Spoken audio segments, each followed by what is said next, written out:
Fill her up. You're listening to the Gas Digital Network. What is up, everybody? Welcome to the show. This is How Awesome Is This podcast, episode number 33, where we watch either awesomely awesome movies or awesomely bad movies. And this one is called latter. Blood. This is straight garbage. I'm sorry. Jesus should we just come? Spoiler alert. Yeah, this one was a stinker, and it was so much fun to tear apart. It is. I recommend it. The stinkers are the best for this show, I think, because we just get to rip them to shreds. This one was such a shit show.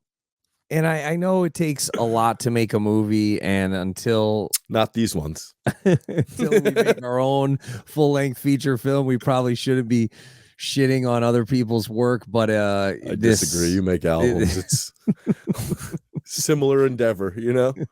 This one is something else. So enjoy it. We have Howard and Charlie, Brian, and myself, and yeah, it's the Uwe Boll film Bloodrayne. Support our sponsors if you can. We're just gonna holler them off real quick. First and foremost, Indie Merch Store, where you can find so much great metal merchandise. And right now, the album everybody's talking about is the new Cattle Decapitation, which snap. Yeah, the pre-orders are live. You got to check out all the colored vinyl, the CDs, the tees, the hoodies. Plus, they have a ton of accessories like stash jars, rolling papers, grinders, even video game controller skins.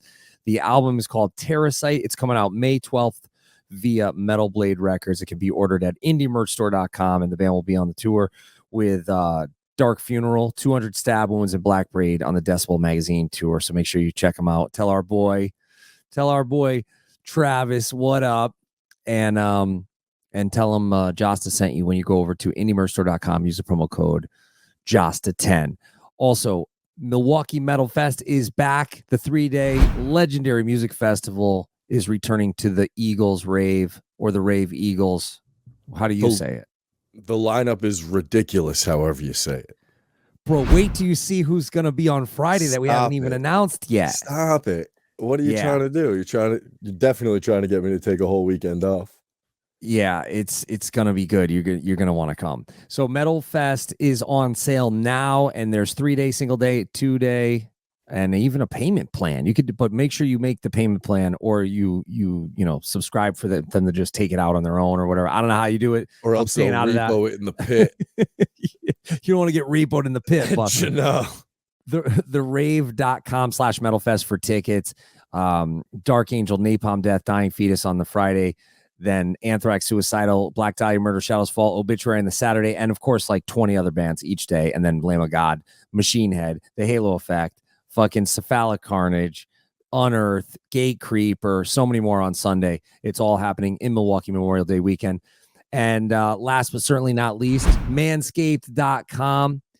The beard, see, I just trim with the Manscaped. I just do the sides and the bottom, but see, you got the mustache looking trim right now. You've been using the lawnmower 4.0. Oh yeah, I went bald the other day. So on the sides, the whole thing, I just got rid of it all. You see how like my alopecia underneath my shit, like little neck beard. I got to trim it. It's all growing back now, though. Yeah, dude. Well, Manscaped.com has got your shaving needs covered. Go to manscaped.com, use the promo code Jasta, and you will save 20% off, plus free shipping. Big thanks to our sponsor, Manscaped. And one more plug. I got to plug Century Media Records. I know this is the movie podcast, but Century Media is fucking killing the game right now. They got Lorna Shore, they got Sanguisuga Bog, they got Unearth, they got a lot of fucking hitters right now. That's the lineup right there. Seriously, and they're supporting this podcast. They're supporting Milwaukee Metal Fest, and we want to support them. Go to centurymedia.store. No promo code needed. Centurymedia.store. All right, we watched the absolute hot bag of garbage cinema experience, Bloodrayne. Now on to the show. How awesome is this podcast? What up? What's going on? Charlie just depressed that he had to watch this movie. This is a bit of a dark joke, so take the ride with me. Today in the morning, I had to watch this movie, Then I had to get in my. Let me intro the movie first. Like, well, don't worry. I won't tell you what happened. I won't even mention the movie, but I'll just give them a tease. Okay. I had to drive to Connecticut, go to a vet with my ex-wife, and put my dog down. And then I'm now in a rest stop somewhere on the highway to drive home, and I can't decide if the movie or the dog was the worst part of my day. Because this movie was fucking trash. I know you bring up a really dark question of like, what would you rather do? Watch this? Oh, wait, we won't go there. All right, listen. The film we are talking about is it a film? Loosely. No. It's the 2005 German-American fantasy action horror film set in 18th century Romania, directed by Uwe Boll. The film is Bloodrayne, based off the video game series, and the film stars Kristanna Loken, Michael Madsen, Matthew Davis, Will Sanderson, Billy Zane. Meatloaf makes an appearance. Michelle Rodriguez, Ben Kingsley. Meatloaf squared. He has 2 roles in the movie. Yeah, it's crazy. Rest in peace to the G. Dude. Rest in peace to the god, Meatloaf. And fucking, how dare they write special appearance by Billy Zane? And there's never been a special appearance of Billy Zane. If Billy Zane's parents watch this movie and they're like, I don't know, really? Like, this is you're going a bit much here.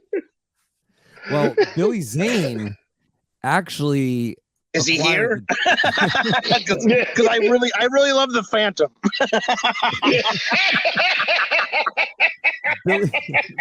Billy Zane has an open invite to Milwaukee Metal Fest. As long as he wears the outfit from this, and we get him on stage. Or any of the wigs that he's worn over the past 20 years. Oh, that poor man in his wigs. Oh, I got to tell you right now, I just got to warn everybody that I have so many wig jokes for this episode.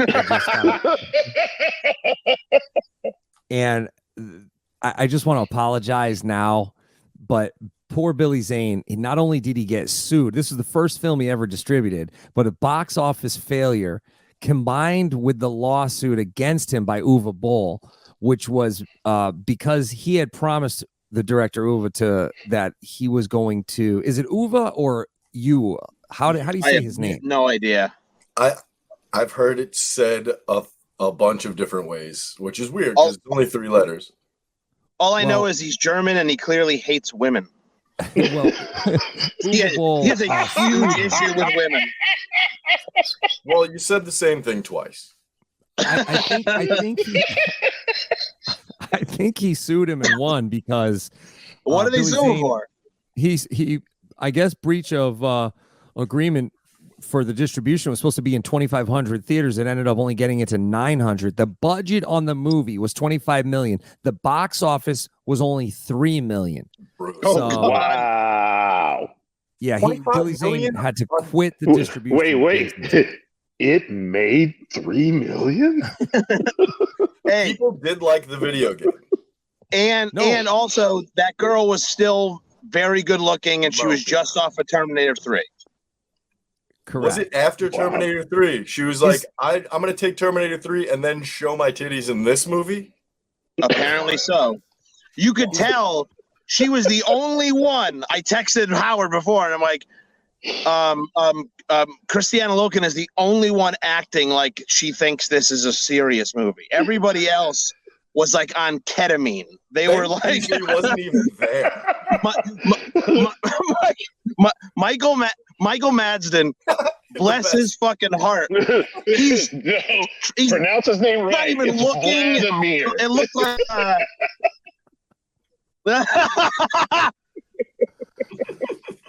Is his wig in the background here? Like, am I pointing to his wig? Oh, he is right behind you. Oh my god! Oh, yeah. And the horse.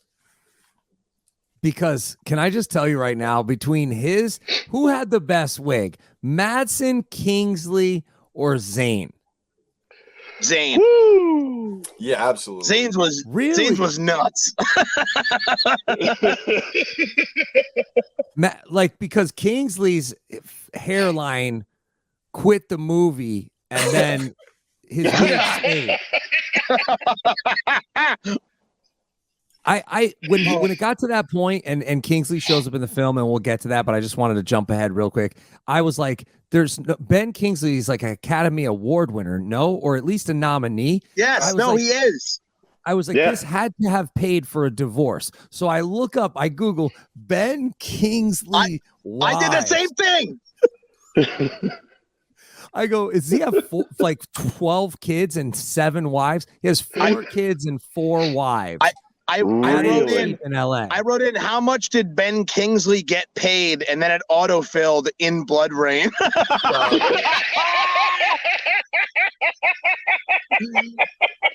I'm not the first person to ask that question. Kingsley got asked publicly and why he accepted the role for this film, and hopefully he said to pay the bill. No, he said he actually said that he did it selfishly because he always wanted to play like a Dracula-like vampire, and he was just kind of living out childhood fantasies. AKA, he was also getting paid. No, to pay. To pay. To pay. Okay. Madsen got. I quit. Madsen got offered the movie. They call Michael Madsen. They're like, "Do you want to be Vladimir in Bloodrayne?" And he goes, "Let me mull it over."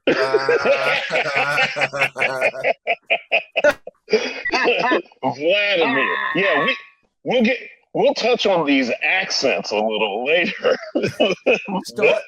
Start with the plot and how just there's no rules whatsoever that make sense in this movie. There's no universe building. There's no established rules. How is a vampire? Wait, okay, no, there are, but they're bad rules. Oh yeah. Rain's character is being held by carnies. The best part about the Carney show is they're like, it's amazing. Wait till you see this show. And the lady just cuts a candle with like that was back then. Yeah. Or wherever this, not even this a time frame in this other realm, just cutting a candle was like impressive. You guys want to watch the trailer? Okay. Yeah. Oh God. Oh yeah. I will say that one of the first things I wrote down was like, okay, so she's loosely held hostage in a sense. Yeah. The candle was the opening act. They're like, if you like this lady cutting the candle in half, wait till you see a daughter. Look at Ben Kingsley. A mighty leader. She could be the end, the beginning of the world as we know it. A prophet. They have been talking just for the years. poorest acting for an hour and a half child. I've ever seen.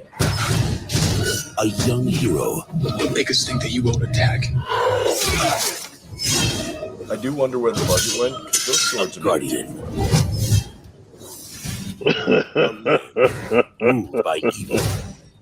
A secret society of avengers. This is the headquarters of the Brimstone Society. Physical strength means nothing. This movie could have easily been made 15 years before. It could have been okay. Ruled by light 15 years or before. darkness. Prepare to witness the beginning of the new era. This could be another Beastmaster just watching the preview.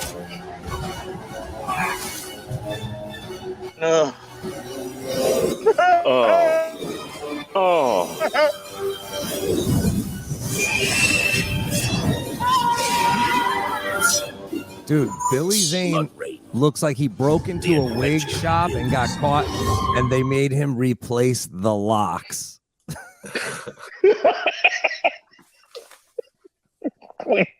Holy fuck. Please stop. There's more. Oh, that one hurt. Like, we could skip to the end because there's no plot. Did anybody just feel like all of a sudden the movie just ended? Dude, as soon as Michael, yes, like yes. I actually rewound. I'm like, did I miss stuff? let's start with the first. What was the first line in Madsen's script? Like, what is the first lines of the movie? First what of all, did he say? The guy who kills the vampire at the bar, the guy makes no move, no sound. None. But he just stabs the guy in the chest. First kill in the movie. And the guy like wrinkles down into like a skeleton, like just gets all sucked out and drawn out. And decrepifies in front of the whole bar, and no one. Oh yeah, and they spilled the whole budget on that twice. What was that supposed to establish? Like Matt Davis's character has some sixth sense where he can tell. No. There was a little. Yeah, he had a little mirror on the table, and he saw that the man standing next to him had no reflection. Okay. Yeah. Okay. Got it. Let's see if Amazon plays nice with. It does not. I can already tell. It's like you can't share this. I was praying, like literally praying when I burst into laughter when Michael Madsen came on the screen, just based off of this look. Oh yeah. I was like, he better say something like, "There's vampires around here. We better comb the area."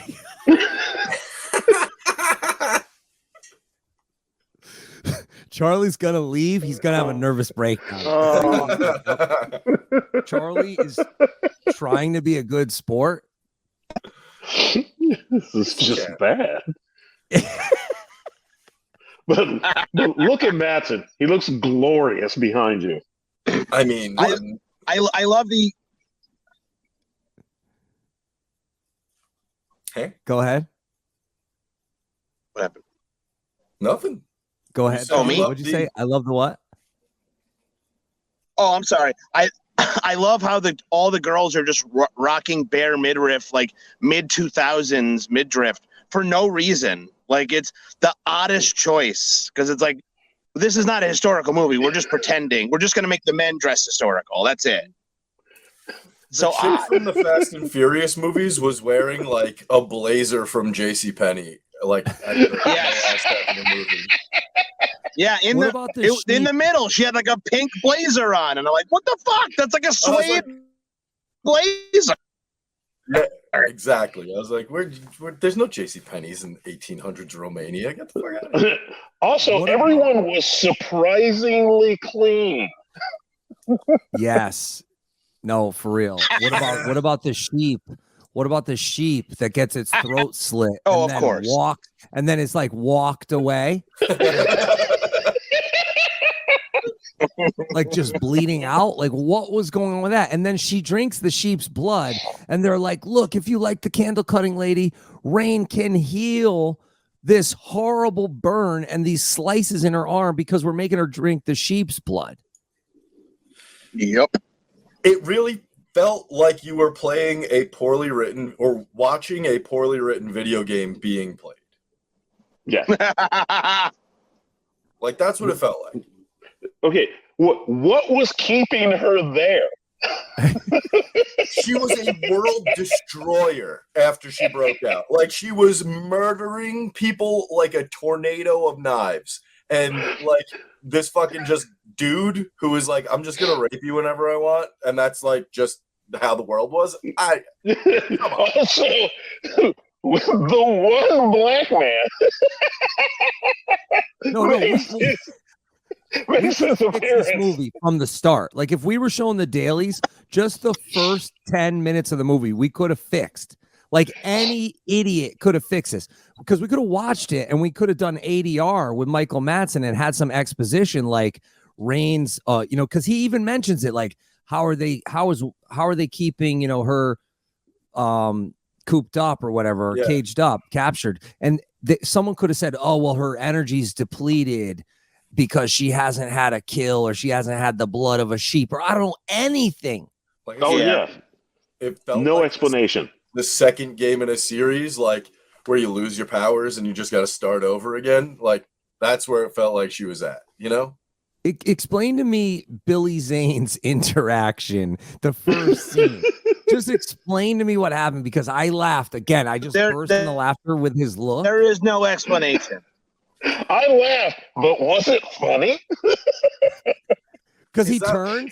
It was the scene was just to reveal, just the two marks.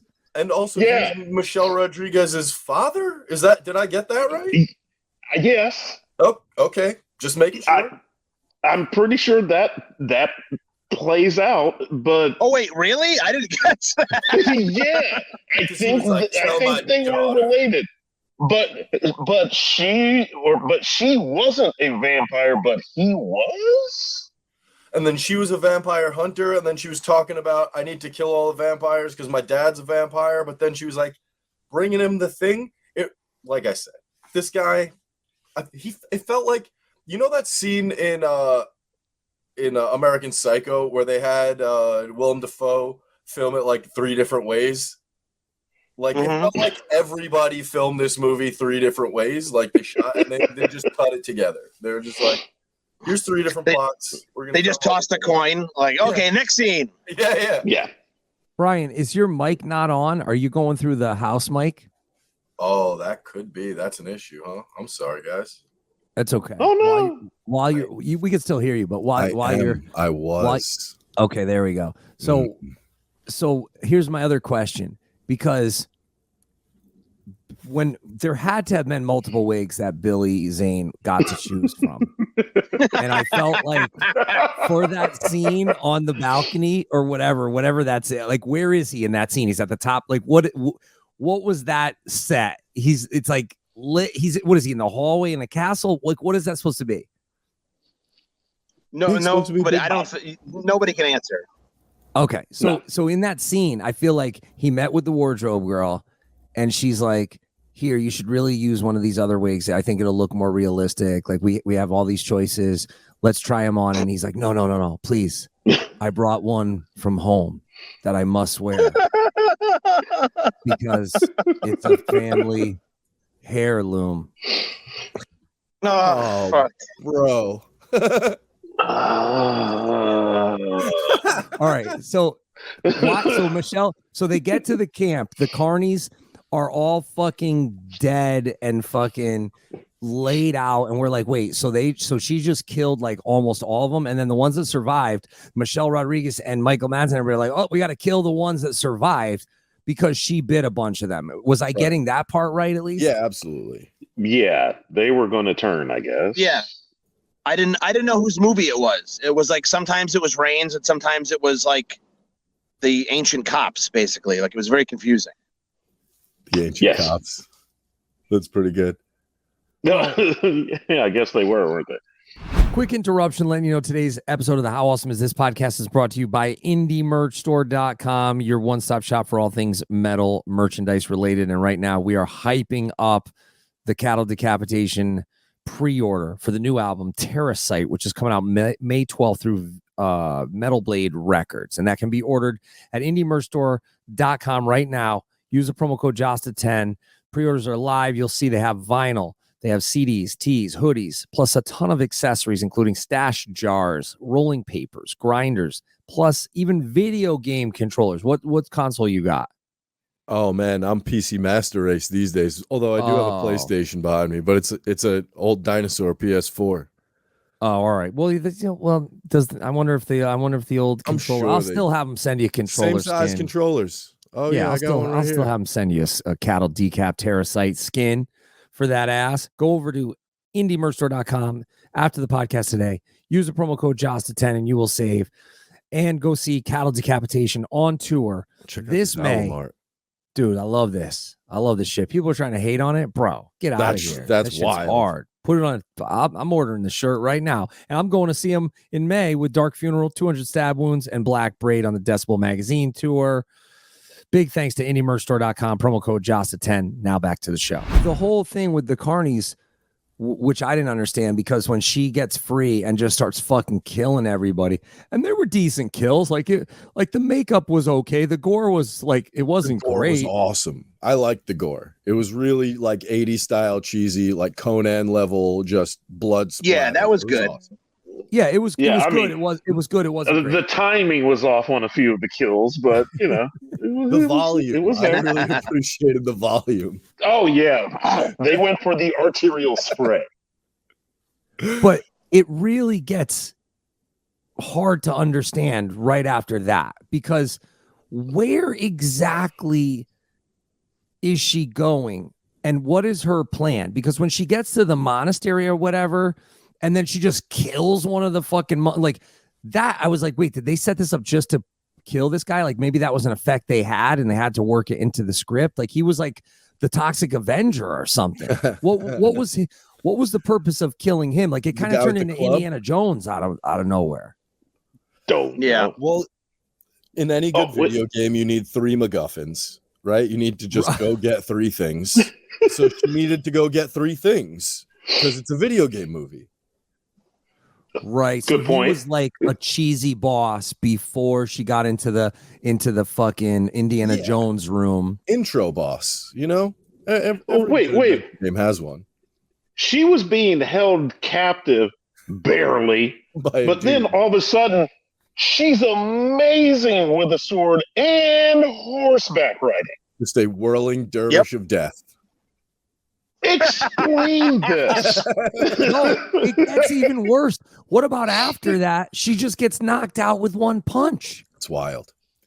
What in the fuck? That's when I was like, all right, I'm done. I gotta fast forward. This is like, what? How does this even work with the script? Like, what? There was. I don't get it. That guy just walks up and that's it. Can we talk about the insta kill bites? Like. Like she was just rolling by and just be like, "Bomb, you're done. Bomb, you're done." It was just like, I'm not sure it works like. I'm not sure it would work like that.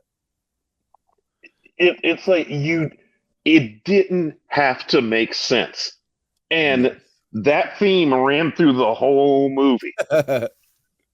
Amazing. It felt throw and go. It felt really throw and go. Like I just didn't.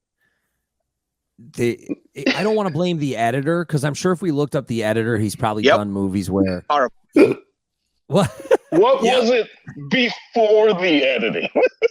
But wait, if you're a human vampire hybrid like Rain, and you bite somebody, which she does, and they die, how does she bite people and they come back to life? It's just how the movie works. Didn't explain. Yeah, and how come they're not then half vampire? Shouldn't they be just like her? According but to the Blade, fortune teller tells Rain that Kagan has become the most powerful vampire. Is it because somehow, maybe I didn't see it, but like he's in the most whatever protected castle, she gets in and they have their whole thing out in the monastery or whatever. Does she somehow have different powers like transferred over her? Did I miss that? Is it something with the holy water? Yes, when she ate the MacGuffins, right? Because she ate the eyeball and then she got everything else. She ate all of it, right? Each one gave her a new power, just like in a video game, right? So the first time she ate the eyeball and then it was in that room full of water. So when she absorbed the eyeball, now the water doesn't hurt her. And then the next thing was like sunlight, and the next thing was like the cross. Thought she just catched the eyeball. It absorbed into when she her. caught it, it was like it went into her eye. Color. Yes. And then Ben Kingsley was trying to poke her eyeball out when they were fighting. He was like, "Fucking give me your eyeball, bitch." So they made an effort there, right?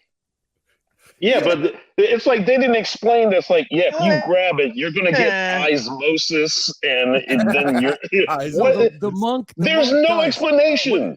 No, the monk says something about the artifacts or whatever, the body parts, right? The monk says it came from Belial, right? Dracula, essentially, right? They probably just couldn't use it because of fucking copyright. So maybe that was her way of overcoming the weakness of being the vampire hybrid. Like now maybe she no longer has whatever the weakness was, where when they dipped her arm or when they cut her arm and then she had to drink the blood, or now her blood when she bites someone it brings them to life? Was there some sort of inversion? Because the body parts were hidden across this whole fucking land. No? I have no idea. No. I think that's what Kagan's goal was. His goal was some sort of apotheosis. When he eats all the things, he turns into some sort of vampire god. You realize we're making up our own lore to make this movie make sense. No, because when she goes to the headquarters, she goes to Brimstone HQ. Remember? Right. And that's when they agree together to kill Kagan. Why did she kill Rosario Dawson? That's not her name. The other chick, Michelle Rodriguez. Nope. Because she's got to get to her father, right? And she thinks like she ain't gonna let him like kill her father. Why was that? Yeah, didn't she say like, oh, Brimstone is fallen, it's done, so well, I'll just betray everybody? She sucked.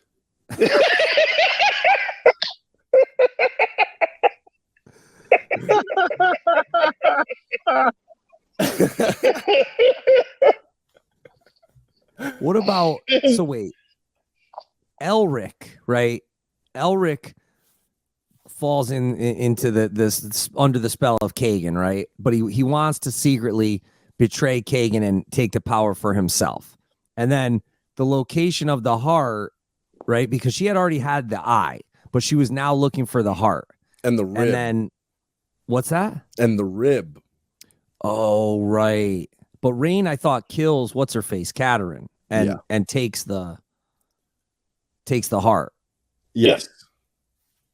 Okay. And that's when she tries to get in front of Kagan, and then he takes the heart, puts her in the dungeon. Which, can we talk about that? This scene was fucking weird. She has a sex dream about her vampire dad, and then wakes up and horns out on the guard. Oh, on fake Stifler? Yeah, fake Stifler. Yeah. Oh my God, that's who it was. It was fake Stifler. I couldn't. Great call. Everything about that was weird. It's like, oh, wait a minute. Did she have a dream about her? This is just crossing lines. At least we got to see some sweet ass titties out of it. For the weirdest sex scene. It's so weird. Yeah, let's not talk about that sex scene. It was weird. Yeah,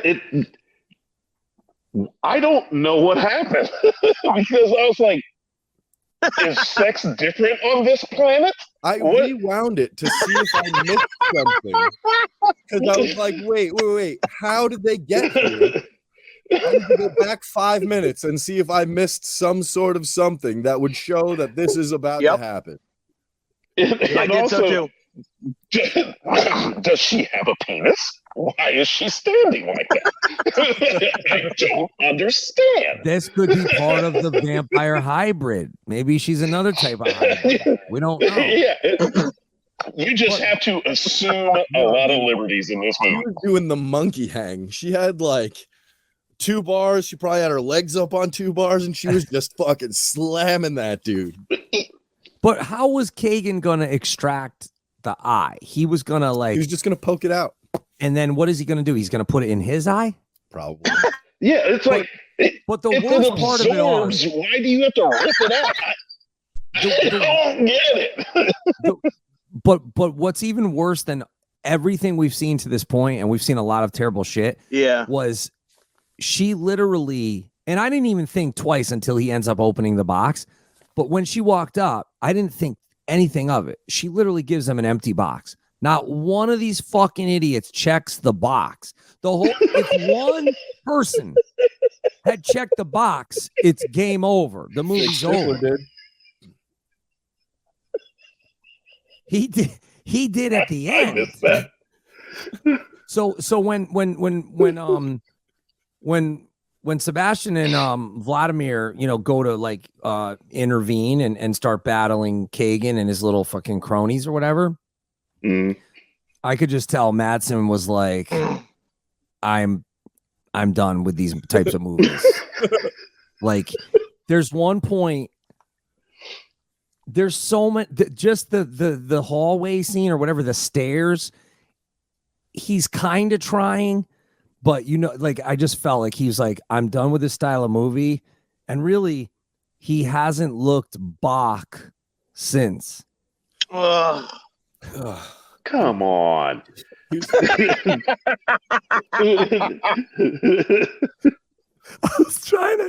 was trying to squeeze that one in earlier because look how he looks. Look at, like, is he gonna play us like the best, literally the best classical music right now? Is he gonna play it?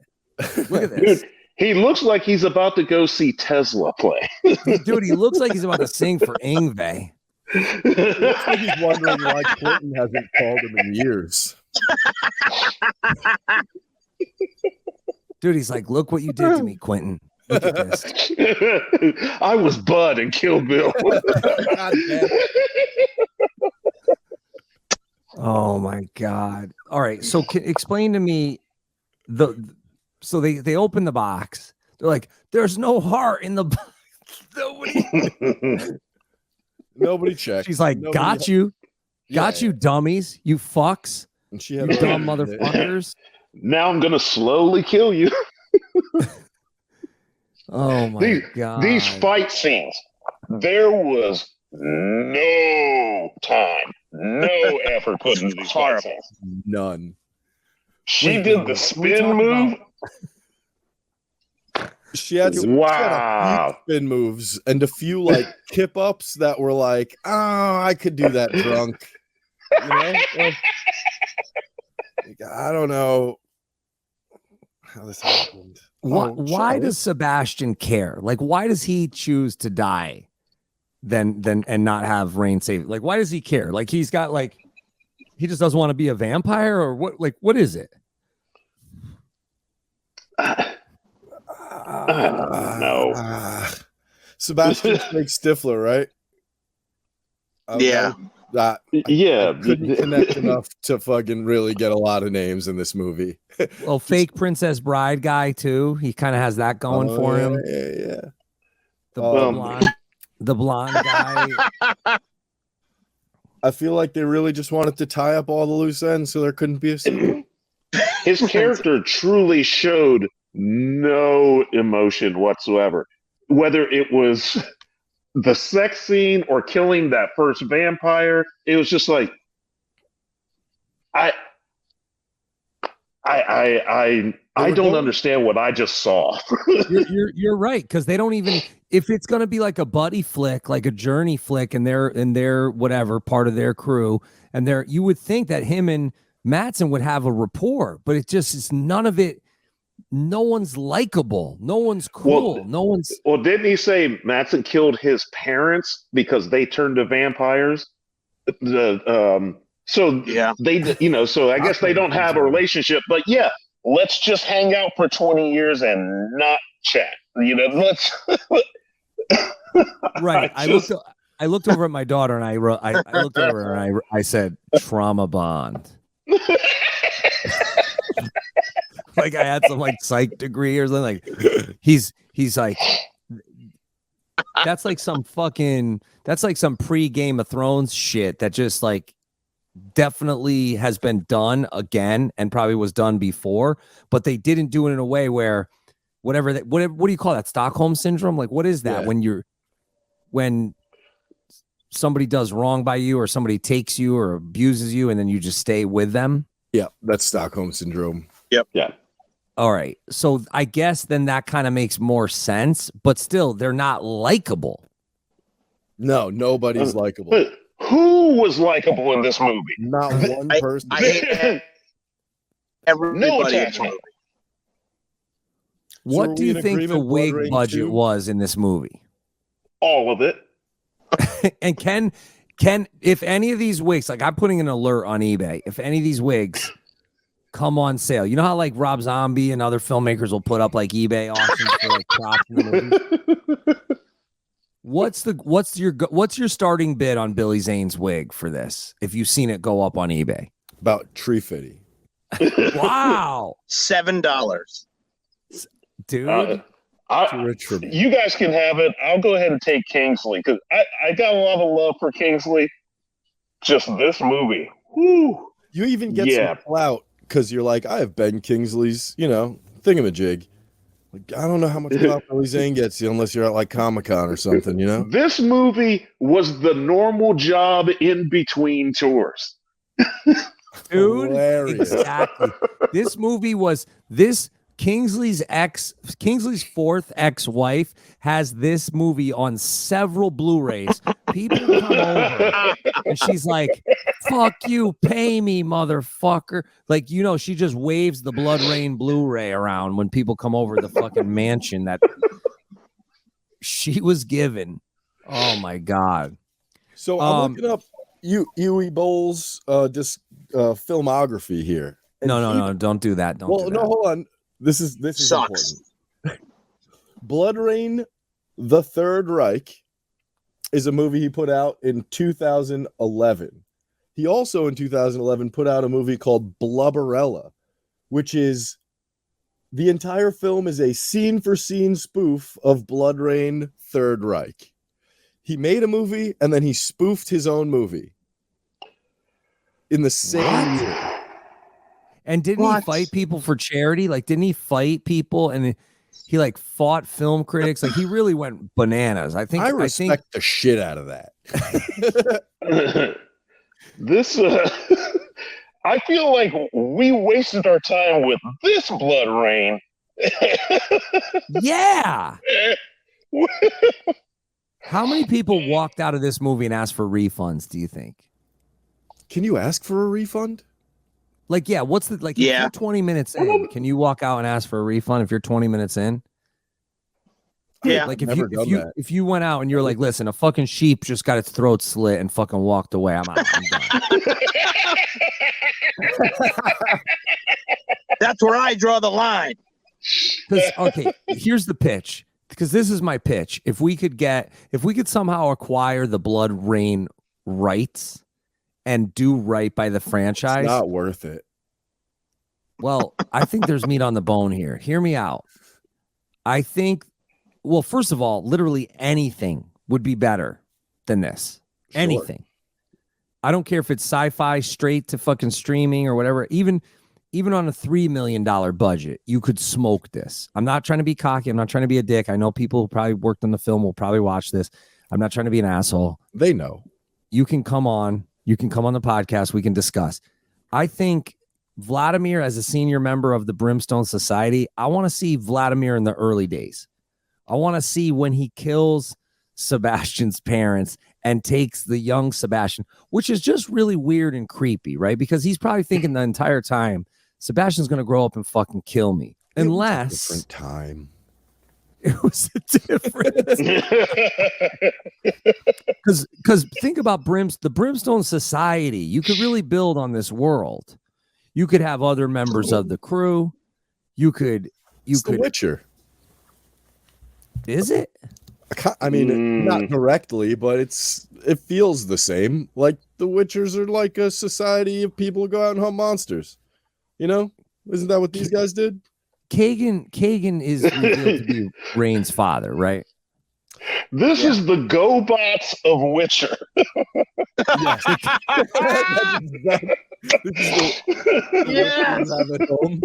Yeah. This is the Hydrox. Dude, you remember when your mom used to try to give you the Hydrox and you just had to eat them and like hide them because you don't want the kids to see that you had the fake Oreos and you got to fight people? And they were real sweet. They had that sweet taste that kind of burned the back of your throat. And so it's just like, this is like an Oreo, but what is that? It's called asbestos. Yeah. It's called whatever poison fucking Donald Rumsfeld tried to send to Iraq, but then they couldn't fucking use it on them, so they were like, what are we gonna do with all this shit? We got fucking barges filled with this stuff, but it tastes sweet. It's got a sweet taste. So Rain, let's just get to the end of the movie. When she sits on the throne, it's like, is it revealed that she's Kagan's daughter and then she assumes the throne? No, we knew that earlier because she was like, I hate Kagan because he raped my mom and made me a vampire baby. Yeah, this movie is actually I'm not gonna go there. I was gonna say it's the inspiration for the H.A.I.T song "Conceived Through an Act of Violence." Oh, that was nice. So Kagan is obviously killed by Rain. The battle ends, right? She's able to summon her last whatever bit of strength, and then she eats a sensu bean and just fucking whoops that dude's ass. Yeah. And then she sits there and reflects, and then leaves the castle and rides off into the mountains. So setting up for the sequel. Yeah. Well, that's the thing. 2. She reigns now. And I was just like, really? You really went literal with it as the last scene. I'm like, you did all of this to us, and then you did that. Just for that one line. Hey, everybody. Breaking news. Today's show is brought to you by Manscaped, and they are now selling beard products. That's right. They've gone from waist to face to help you replace that bulky razor with their brand new Beard Hedger Pro Kit. They've created the best tools for you to turn heads with a clean, perfectly groomed, and conditioned beard. Finally, tame your mane by going to manscaped.com and using our code JASTA for 20% off plus free shipping. This kit is about to change your life. The Beard Hedger Pro Kit has made it easier than ever to craft your signature look. It all starts with the Beard Hedger. This thing is a juggernaut of fixing freakish faces. Say that 5 times fast, Brian. Can you do that? Fixing freakish faces. No, I already messed it up. First off, this waterproof cordless trimmer has a rotary wheel. Not that fucking square wheel like these busters try to give you at these other companies. That rotary wheel that gives you 20 hair cutting lengths, all with one guard. So no more messy drawers full of extra. You know those things, those little fucking things. And then you're like, which one? Oh, this goes to the old fucking clipper. You got to throw it out. Yeah, of course. No, this thing's slick looking. Plus, this trimmer has a titanium blade. So if you ever blow out your knee and can't afford a real knee replacement, you just put the fucking Manscaped trimmer in there. Your knee is fucking fixed. Titanium coated T-blade. It's tough on hair, but smooth on your face. They even have beard shampoo and conditioner. Plus, of course, Manscaped is dropping the beard oil. Nutrient-infused oil relieves dryness on both the beard and the skin beneath. Man, all this shit is banging, son. Go to manscaped.com. Use the promo code JASTA for 20% off plus free shipping. Once again, that's manscaped.com. Promo code JASTA. Link is always in the show notes. Now back to the show. You think we're mad that we watched this movie? Let's go to the chat. No. And if anybody wants to talk on mic, let us know, because Brian can unmute you, right, Brian? I'm not sure that I can do that because they're sitting in the audience part. Shit. Okay. Let's see. No, probably not. Oh, where'd Charlie go again? He's having some connection issues, it seems. He'll be back. But feel free to ask a question in the chat if you got one, and I'll ask the guys. All right, let's go. Let's see. Okay, Jason Rary. This is a comment, not a question. Congrats on the shiny new frame disc you earned, Howard. Oh yeah, you could. Yeah, you got a platinum plaque. Oh, very. Oh yeah. Yeah, thank you. Luckily, it wasn't a platinum Bloodrayne soundtrack. Whoo! That would be such an honor. I told you about the Bloodrayne party I hosted, right, at House of Blues in LA. Oh, that's right. That's right, dude. I hosted the release party for this. We had Travis Barker there, Jonathan Davis, or maybe it was the release party for the game. But whoever, I don't think it was this actress chick. It might have been the girl who was like played the girl in the Bloodrayne video game, but she was in character. It was so weird. like we couldn't get her to break character. She was method. Really? Was she? I feel like people. She was like walking around the place like with the teeth and was like method, like looking at people like she was gonna bite him. It was weird. And they were like, yeah, you gotta interview her. And it was like, you know, when they give the fucking wrestlers or when they give the NASCAR drivers like the Mountain Dew and they gotta like, they're like reluctantly like, oh God, I gotta sip this shit. And they're like, yeah, so when my Mountain Dew Toyota crossed the finish line, they had to like reference all the sponsors. they were trying to get me to do shit like that. Like, yeah, so when I played the Bloodrayne game or whatever, you have to like work it in. Wow. And I was like, this is whack. Has anybody seen the game itself? Like, what is it a cool video game? I remember playing it way back then because we did other stuff. Like we did shit for Max Payne too. Jose and I went to Rockstar and played the Max Payne, and like 13-year-olds were like smoking us in the chat, calling us the fucking N-word, and like it was yeah, the real wild. But the Bloodrayne game was pretty cool from what I remember. I'm looking for the trailer, but the trailer's just gonna be like not gameplay footage. Give me a minute, I'll pull something up so you can see. Dallas Bolin says Rampage is Uwe Boll's only good movie, but that's not Rampage with The Rock. Yeah.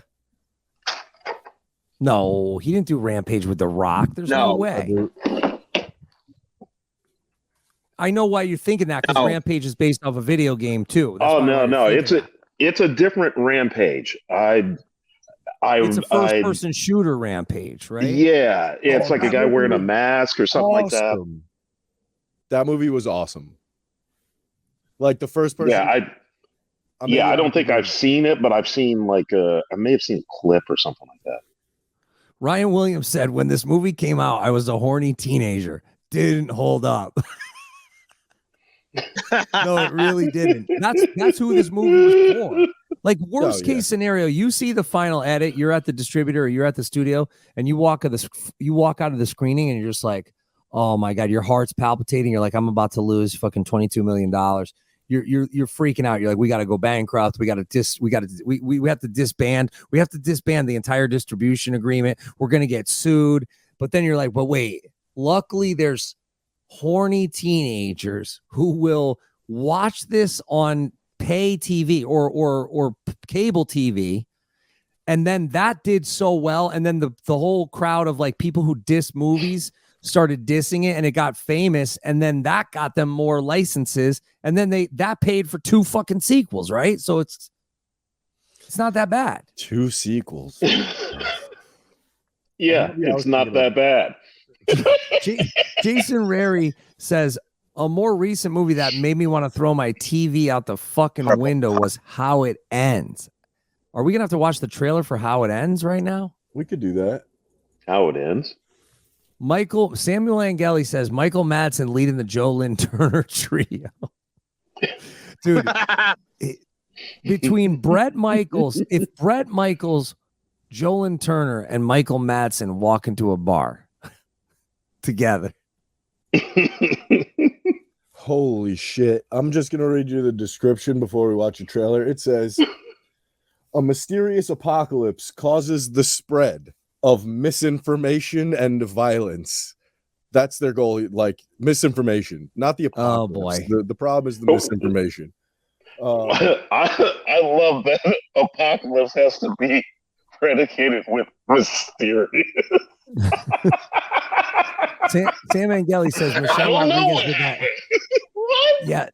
Yeah, let's talk about. Sam makes a good point here. Let's talk about Michelle Rodriguez's accent. Oh, she won. That's what I was saying. This movie drove me nuts. She was writing and reading off what she was writing, and I'm like, oh, so now you're going to try and stick with it? And then halfway through it, gone. Back to Brooklyn. Worst supporting actress and most annoying fake female accent. Are awards that she won at the 2006 Stinkers. And also least scary horror movie. That was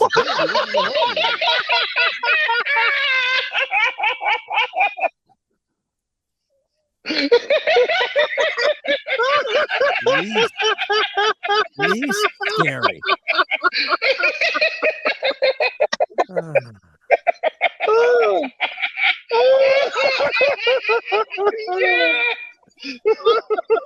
Oh my God. You want to watch the trailer for How It Ends? No. how it is? Who's in this movie? How it is?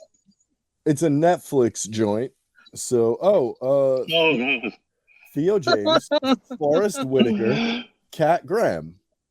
I know one of those people. Same.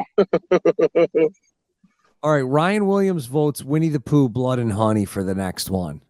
Is that out yet? I don't think it is. I think that how bad is that going to be? It's going to be terrible. Oh, how could it not be? It looks what movie? So bad.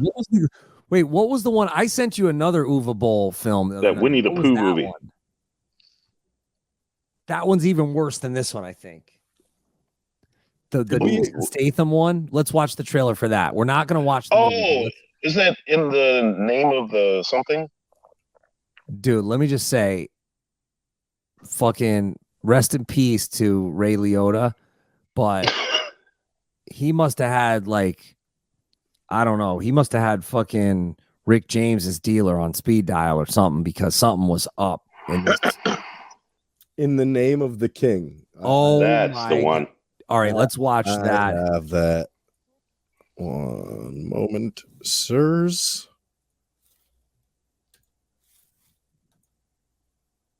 Here we go. Statham gives his all for this. Statham's a real team player. Krug, savage armed Krug. They killed off our entire scouting party. Sacrilege. I believe it was Galleon. He has fallen into madness. Dude, Ray Liotta as a wizard, the last person you cast as a wizard. He was looking slim. I feel like Ray called Uwe and was like, look, I'm typecast as a mobster. I can't play mobsters anymore. I got to play something different. How about I need to cast a spell. All of this guy's movies are money laundering. There's no way that they're not. Look at the chick from Bloodrayne. Now she's got the blonde dreads in this. Solve the problem at its source.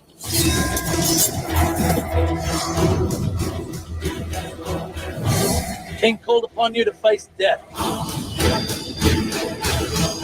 Tonight we dress our wounds, bury our dead. Tomorrow we gouge evil from its shell. Holy shit. The guy from Scooby-Doo is so bad in this.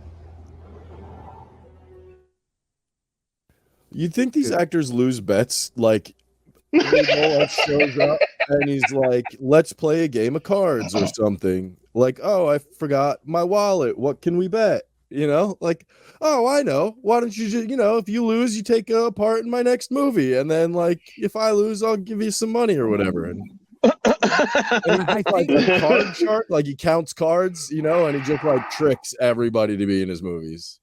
I think it's like, it becomes a thing where it's like, it's just better than roofing, or it's just better than landscaping. But I've been in two horrible movies, and I think I would prefer roofing and landscaping because then at least you see like a finished product that you can be proud of. Whereas with this, and it's like a collaborative effort where you can go, wow, that was a hard day's work, and like someone's gonna enjoy my hard day's work. Like at least with landscaping and roofing, like someone's gonna go and they're gonna go, God damn, that lawn looks good. Or goddamn, that roof fucking kept me dry. With this shit, I don't know. All right. Is there a Bloodrayne in your musical catalog that you have made over the years? Do you have something you consider? Not my finest hour. I mean, no, thank God. I mean, it depends. It's like you always have. Yeah, and so, but that's the thing. I'm thinking, as of me, it's like I know things. It's like, okay, that's not as good as it, but wow, this is one of the worst movies I've seen in a long time. I guess that's the whole point of what I'm saying. Like, this was much worse than I thought it would be. Well, let's talk before we get out of here. Let's talk about our spinoff. Yeah, me too. That we think. All right, so let's first do the scoring, and then let's talk about our spinoff podcast for this. So, 1 out of 10 of being awesomely bad, what do you give this? Awesomely bad. Awesomely bad. I'm going to give it a 9.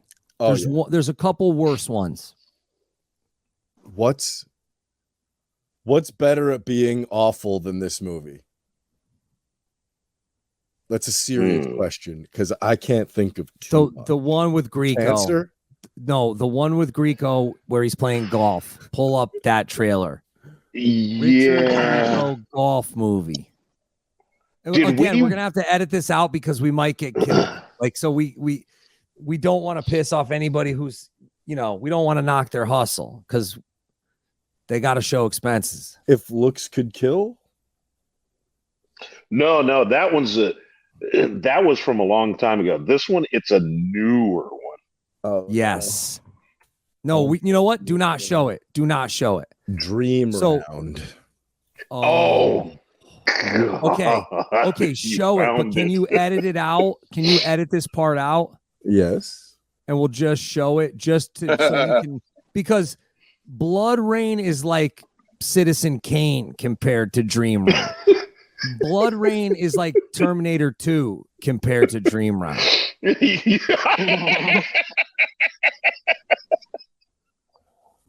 Oh boy. Okay, give me one sec. I'm just letting it because I have poor people YouTube. So Here the you go, spinoff boys. podcast is going to be called Harder They Fall. And it's going to talk about careers like Richard Grieco and Uwe Boll. It might have to be Patreon only because it's going to be too mean, right? The Harder They Fall. Absolutely. But speaking of Terminator, I can't believe you're mentioning this. I thought it was a joke. I know. We have to. People must learn from the mistakes of others. Edward Furlong, has there been a harder fall off? All right, let's see the Grieco. Grieco had a hard fall from grace, but I would dare say might not have been as hard of a fall as Edward Furlong. 15 years ago, Joe Bona could have been a pro golfer. 5 years in a row you won the local cup. This movie shot like a porn. Then tragedy struck and he lost his family. He just throws the ball in the kid's face. Come on, let me see that. What difference does it make at all? Joe gave up on life. Rise and shine. Let's go. I'm here to fix your You, pipes. my friend, are going to compete in the Arizona Open. I don't play golf anymore. Yeah, Weinstein doesn't do anything anymore.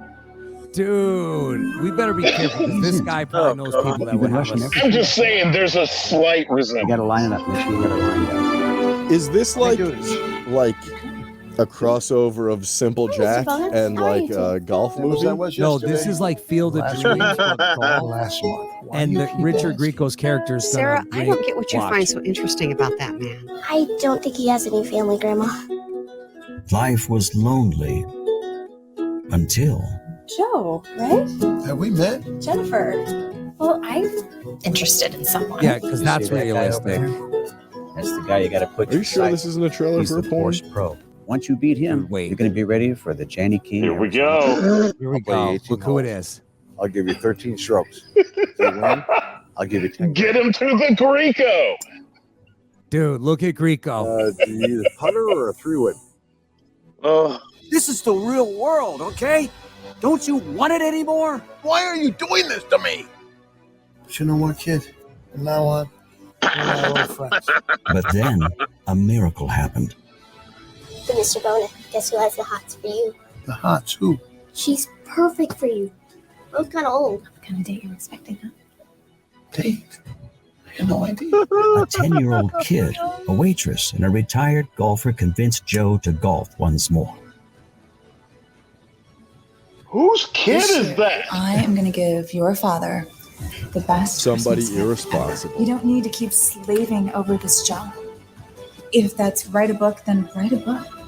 If it's playing golf, then become a pro. I love that Grieco's just not even a main character. What theater was that in? None.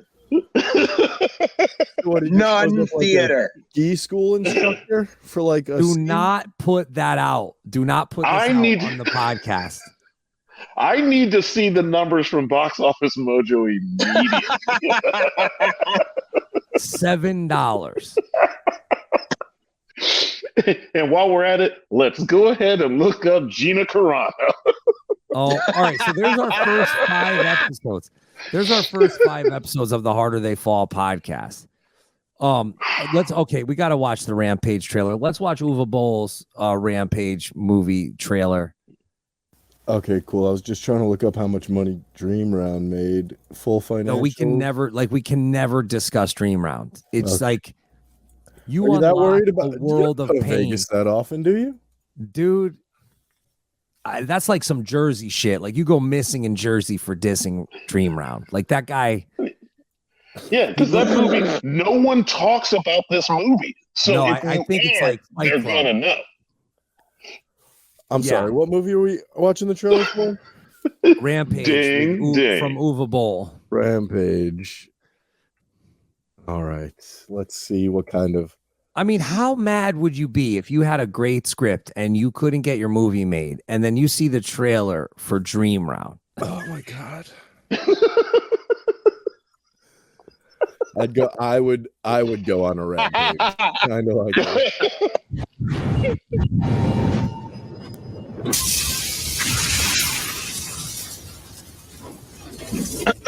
Is this movie about the Killdozer guy? Probably.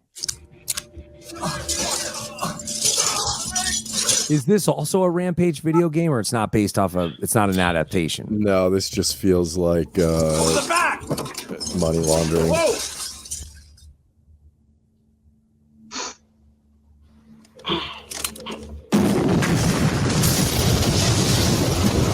Wasn't that guy just in the truck? Yeah. Oh wait. I think you just. Did we just see the movie?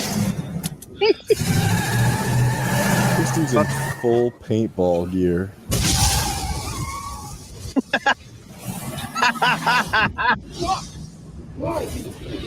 Yes. Mushroom clads. Oh. Did this dude just nuke a Walmart? Like, what happened? Is this Timothy McVeigh? What am I looking at? This is like a actual real life supervillain. This is what Uwe Boll wants to do to film critics. This is what Uwe Boll is going to do to us if he hears this podcast. What are you doing, bro? Jesus Christ. I mean, what? Why, though? What did that guy ever do to you? Also, that paintball gear isn't going to stop bullets. So this is just an active shooter scenario. It's what this movie is. Yeah, is that what this is? For an hour and a half. Is that Stifler? I think it is. If that's fake Stifler, that's amazing. You know, directors do like to reuse actors. Jesus Christ! You guys walk around just like Darth Vader with machine guns. This is a trailer? Does the movie end with some 13-year-old getting called up for dinner? This is and then this like stops. A whole scene. I'm sorry. I thought this was. Where in the trauma did they record this?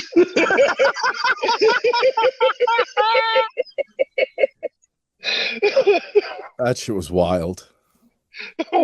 Dear Lord. What movie are we doing next? More. Oh, somebody says it's murder porn for 2 hours. So apparently it's just a 2 hour. Just a guy running around. Are we going to try to do Skinamarink? Because that looks like. I watched it, guys. I don't think you all need to put yourselves through that. Yeah, no, I don't want to do Skinamarink. It wasn't good. Okay. Should we watch an actual good movie for once, or should we watch Steven Seagal movies? But then how are we going to talk shit about it if it's a good Cyborg? Movie? We should go back to Van Damme. Cyborg. Yeah, I agree. Gibson Rickenbacker forever. I agree. We need more Van Damme in our lives. Yeah, we need more splits and butt cracks. Nice. Yeah. We need thick thighs and brown eyes. Does he have brown eyes? Like, dude, he's got a couple of ham hocks in those jammy pants.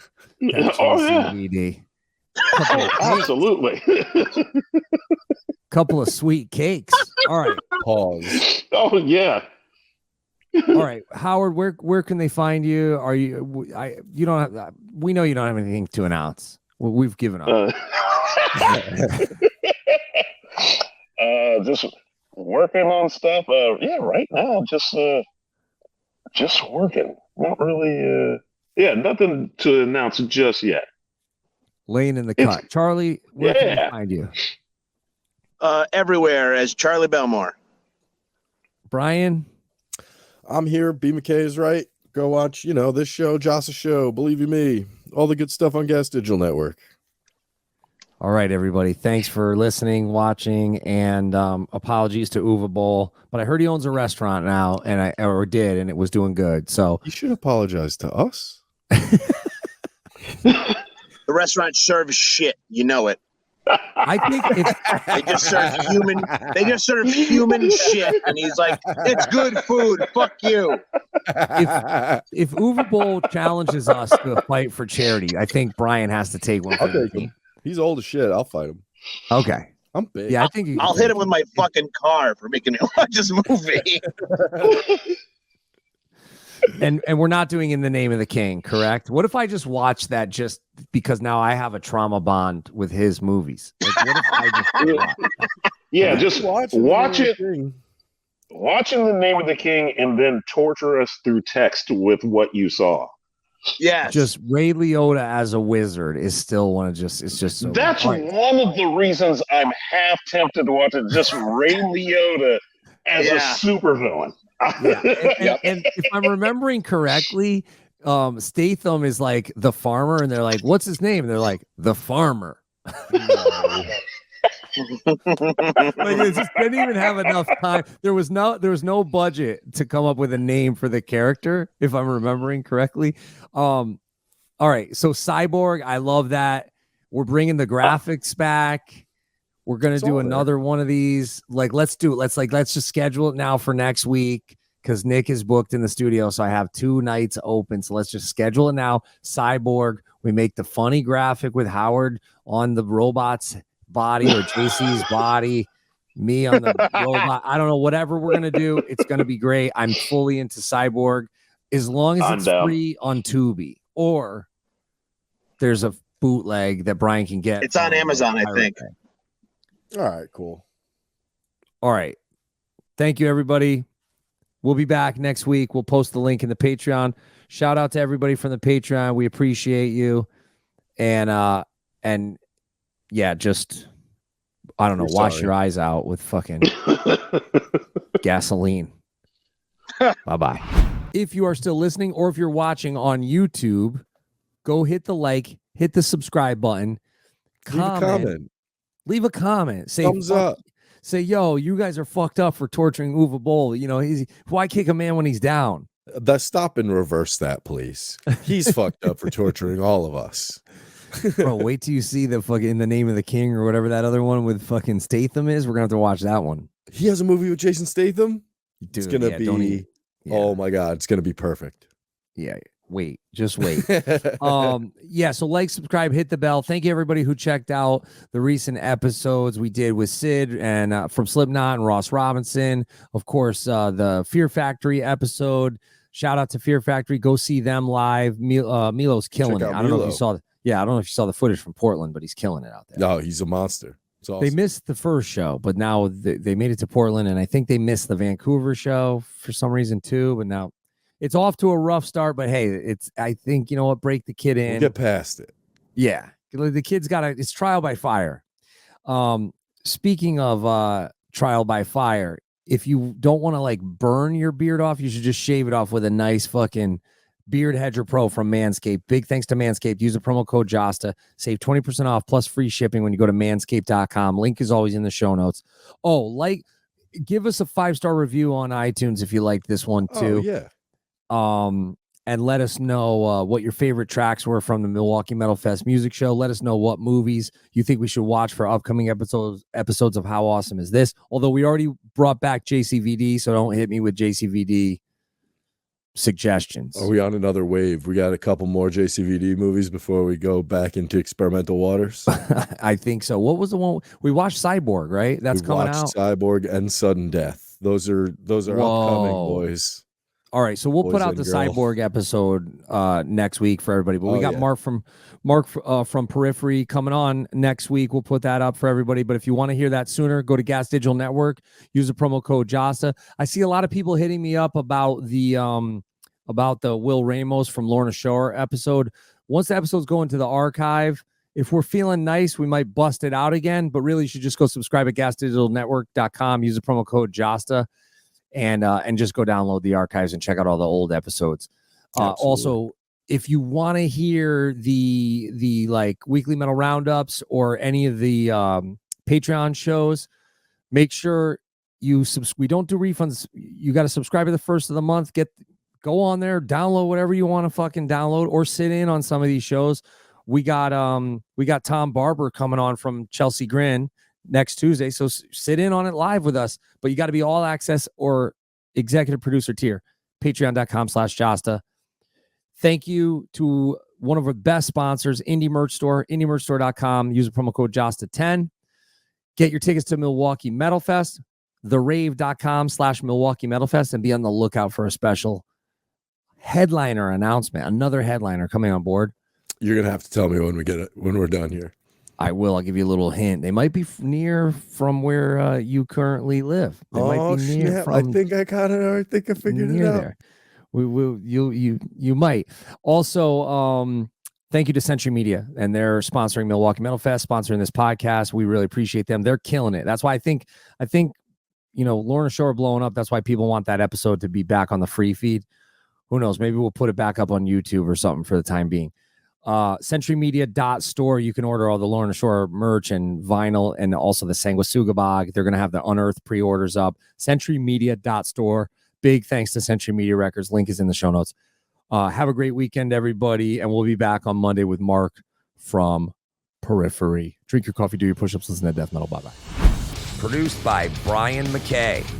Executive producers Jake Olszewski, Ben Lee, AJ Lewis, Garrett Keeping, Dan Smith, Nick Torito, JJ Hernandez, Joe Bardovic, Jason Jarvis, Chris Larice, Alex Smolin, Todd McKee, John Blewett, Richard Miller, Kyle Marg, Nate Leffingwell, Morgan Costner, Mark Tagg, Zapagor Waikato, Niall Scollard, Kathy D'Ambrosio, Justin Stephen, Jack Flanders, the Pit Commander, Andy Wilson, Jeffrey Kuhn, Kimo Humalamaki, Jonathan Metis, Brandon Cooper, Matthew Jankowskis, Jamie Kutcher, Ryan Underkoffler, Matt West, Ryan Maurice, Chad Green, Dallas Hendricks, Jacob Arensberg, Kenneth Moore, Kona Butterflies, Stephen Helm, Richard McIntosh, Jeff Stevenson, Ryan Williams, Larry Tooley, Dallas Bolin, Brian St., Nathan Rex Madrid, Cameron Hendricks, Scandalous Official, Joe Madsen, Let's Talk Resident Evil, Andrew Chase, Guy on the Couch, Chris Winchester, Antonio Reyes, Joe Otzen, Dustin Stone, Lee Walker, Ryan Levson, John Hankus, Robert Bushaw, Troy Seal, Mark Horror Armenta, Jay Liberston, Nick Fowler, Mike Horgan, Emma Horgan, Arnarok, Patrick King, Oscar Brummett, Stacy Steinecke, Fernando Somoza, Patrick O'Brien, Dominique Zimmer, Ryan Sanders, Laura Snyder, Daniel Burt, Milwaukee Metal Sausage, Adam Boss,